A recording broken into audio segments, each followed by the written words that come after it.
देव सवितर्दूरितानि परासुवे यद्भद्रं तन्ने आसुवे। देखिए, परमात्मा ने हमें जो मनुष्य जन्म दिया है, ये हमें 4 पदार्थों के लिए मिला है, धर्म, अर्थ, काम और मोक्ष। देखिए, अगर हम धर्म को पहले रख लें, हर कार्य में रख लें, लेन देन में रख लें, व्यवसाय में रख लें, सभी उसमें पहले हम धर्म के अनुकूल कार्य करें तो मुक्ति अवश्य हो जाएगी। मैं मुक्ति के ही विषय में, जो बहुत सुगम है मुक्ति का मार्ग, मैं उसी के विषय में, और अभी आगे भी बाकी रह रहा है वो विषय मैं, लेकिन आज मेरा इच्छा है कि मैं कुछ 1-2 भजन भी डाल दूं। तो मैं आपको, इस संसार में हमारे अनेक जन्म बेकार चले गए। अगर मेरे जन्म सफल होते तो मैं आज इस कष्ट पाने के लिए इस संसार में क्यों मनुष्य देह में आता, मुक्ति का आनंद लेता। तो उस पर मैं, ये संसार की जो चकाचौंध है, और आज तो मैं बहुत ही चकाचौंध देख रहा हूँ। मेरी आयु 75 वर्ष चल रही है, लेकिन जब मैं छोटा था और जब देखते थे तो यातायात के साधन भी नहीं थे, पैदल जाया करते थे। आज बहुत प्रकृति विज्ञान का बहुत बदलाव आ गया, ये अच्छी बात है। लेकिन इस साधनों के उसमें मनुष्य जो है इन्हीं में उलझा हुआ है, इनसे निकलने नहीं पा रहा। तो इसलिए मैं एक भजन बोलता हूँ, वह प्यारा गीत में गा न सका जो गीत में गाने आया था, वह सुंदर साज बजा न सका जो साज बजाने आया था। उलझी सितारे की तारों को सुलझाने में ही लगा रहा, तबले बाजे के साथ आवाज़ मिलाने में ही लगा रहा। यह भूल गया मैं प्रीतम को संगीत सुनाने आया था, वह प्यारा गीत में गा न सका जो गीत में गाने आया था, वह सुंदर साज बजा न सका जो साज बजाने आया था। कई हमें बीच में ऐसे उदाहरण दृष्टांत मिलते हैं कि जब 7-8 महीने का गर्भ में बच्चा होता है तो उस बच्चे को होश होता है, तो तब वो सोचता है कि तू यहाँ उल्टा लटका हुआ है और नरक के बीच में तेरा डेरा है। फिर वो परमात्मा से कामना करता है, मन में विचार करता है, प्रभु तू मुझे इस नरक से निकाल, मैं तेरा ही जाप करूँगा। लेकिन इस संसार की चकाचौंध को देख करके वो भी भटक जाता है। अच्छा, और मैं बात बताऊं, ये सारे इनका कारण हम ही हैं कि जो सबसे पहला गुरु हमारी माँ होती है। अगर माँ हमें अच्छी विचारवान हो तो माँ ही बच्चे को पहले अच्छे संस्कार दे, अच्छे विचार दे, तो बच्चा बहुत अच्छा माँ की शिक्षा को बहुत ग्रहण करता है। लेकिन माँ ऐसे विचार नहीं देने पाती हैं। दूसरा नंबर आता पिता का। पिता भी हमारे ऐसे धार्मिक अच्छे विचार हों, वैदिक संस्कृति के, तो बच्चे का विचार अच्छा बनेगा। तीसरे में जब वो बड़ा होता है फिर वो पढ़ने के लिए जाता है। पढ़ने में हम ये देखते हैं, पढ़ते तो सब हैं और आज अनपढ़ लोग कम हैं, पढ़े हुए ज़्यादा हैं। और एक ज़माना था जब पढ़े हुए कम मिलते थे और अनपढ़ ज़्यादा थे।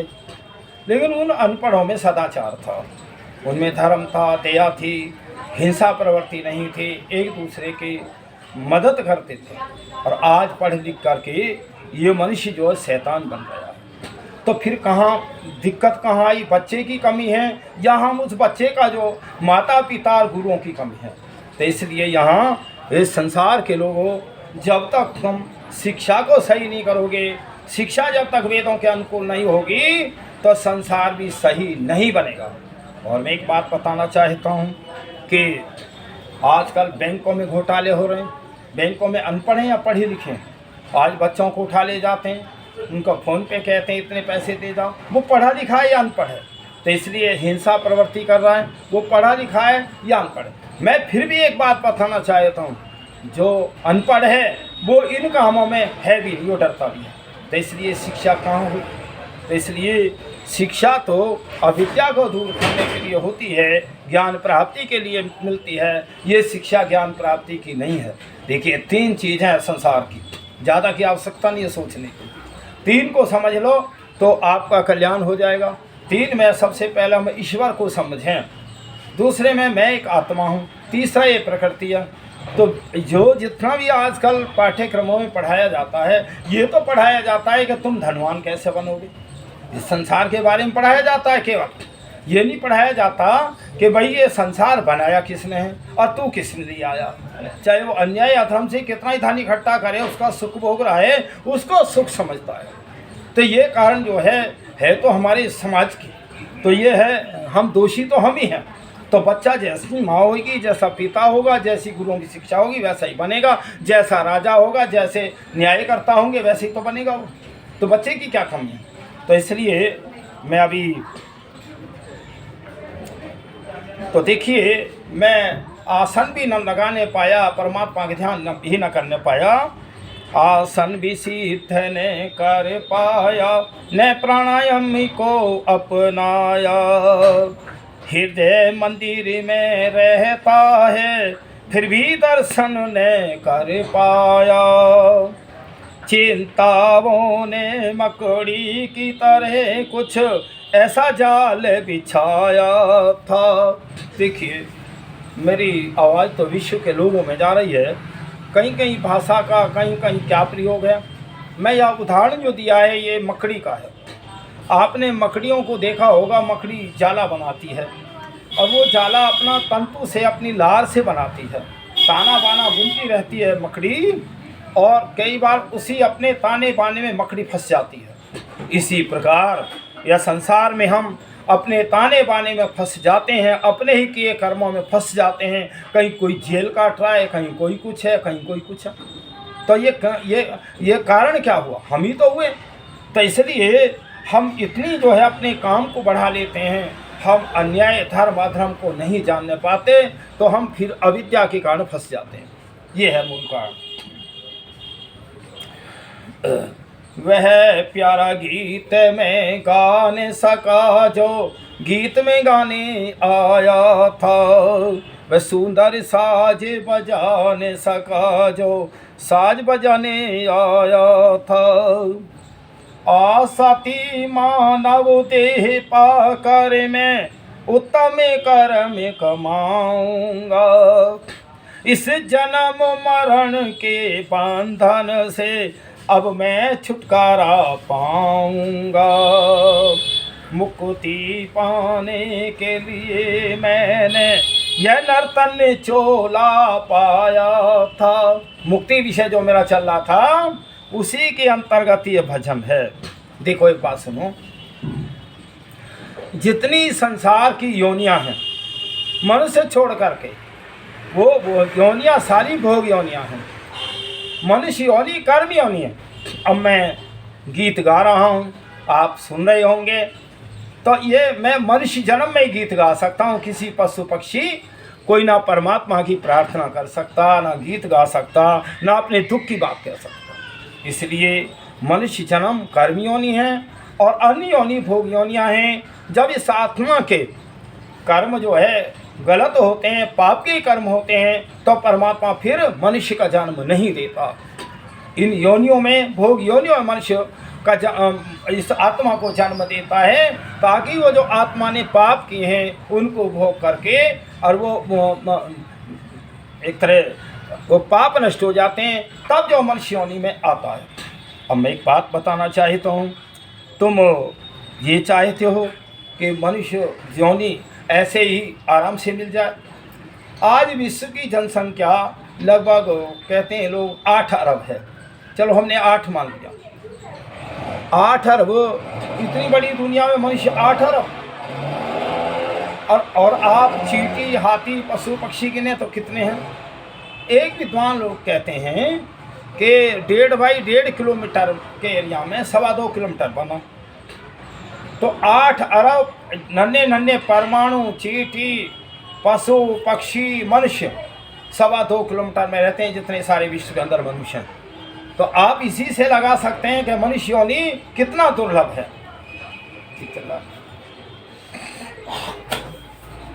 अब ये हो गया, वह प्यारा गीत में गा नहीं सका जो गीत में गाने आया था, वह सुंदर साज बजा नहीं सका जो साज बजाने आया था।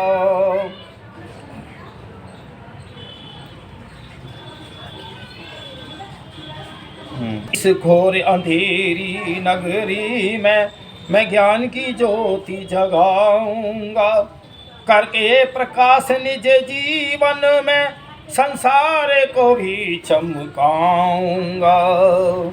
इस भावना को लेकर मैंने घर बार सभी बिसराया था। साधु सन्यासी घर बार छोड़ करके आइए, एक आसन और ले बोला। तो मैं अभी कह रहा था, इस भावना को लेकर मैंने घर बार सभी बिसराया था। इस पर मुझे एक बात याद आ जाती है, ये मनुष्य शरीर हमें 100 वर्ष के लिए मिला है। अब 100 वर्ष हम कैसे पूरा करें? 100 वर्ष में 25 वर्ष तक तो हमें पढ़ना पढ़ाना, शिक्षा ग्रहण करनी और अपना कोई काम धंधा सीख करके 25 से 50 हम गृहस्थ में जाएं। और जब गृहस्थ में भी बेटे का बेटा हो जाए, पोता हो जाए, बाबा बन जाओ, फिर घर त्याग दो। घर त्याग करके क्या करोगे? वेदों को पढ़ो और वेदों का प्रचार करो। अब मेरा काम यही है, मैंने तो घर बार वैसे त्यागा हुआ ही है एक तरह। तो मैं तो भाई वेदों को पढ़ता हूँ, वेद का ज्ञान सुबह शाम तक देता रहता हूँ। इसलिए विद्यालयों में बच्चों को देता हूँ मैं, अपना मेरा निजी विद्यालय भी है। तो ये काम होना चाहिए, तो फिर आप मुक्ति की तरफ जा रहे हैं। ये जो वेद का पढ़ना और वेद का ज्ञान सब में देना, ये मुक्ति का कर्म है, ऐसा नहीं है। तो इसलिए वह प्यारा गीत में गा नहीं सका जो गीत में गाने आया था, वह सुंदर साज बजा नहीं सका जो साज बजाने आया था। अब इन सोचों में डूबा हूँ, प्रीतम को कहाँ बिठाऊंगा। नहीं योग साधना की मैंने, प्रभु दर्शन कैसे पाऊंगा। कुछ बात न बाती नजर आए, मैं भाग्य बनाने आया था। जब समय निकल जाता है, बुढ़ापा आ जाता है, कोई वो नहीं करते, तो तब पछताना ही रह जाता है। इसलिए संसार के लोगों, जब तक ये तुम्हारा सांस चल रहा है, जीवन है, तब तक तुम अच्छे अच्छे कर्म करके मुक्ति प्राप्ति का यत्न करो। वह प्यारा गीत में गा नहीं सका जो गीत में गाने आया था, वह सुंदर साज बजा नहीं सका जो साज बजाने आया था। नंदलाल यह लोक नहीं सुधरा, कैसे परलोक सुधारोगे। महेंद्र आर्य यह लोक नहीं सुधरा, कैसे परलोक सुधारोगे। जीवन के 74 साल गए, बाकी किस तरह गुजारोगे। क्या जन्म मरण के बंधन में ही चक्र लगाने आया था। ये सोचो संसार के लोगों, वह प्यारा गीत में गा नहीं सका जो गीत में गाने आया था, वह सुंदर साज बजा नहीं सका जो साज बजाने आया था। तो देखिए, परमात्मा ने हमें बहुत कृपा उस प्रभु की कि मुझ आत्मा को मनुष्य का ये जन्म मिला है। और ये मुक्ति के लिए मिला है। अब भी मैं मुक्ति का यत्न ना करूं तो परमात्मा की कोई गलती नहीं है, ये मेरे अपने कर्मों की गलती है। तो मैं अगला भजन और एक प्रारंभ करता हूँ।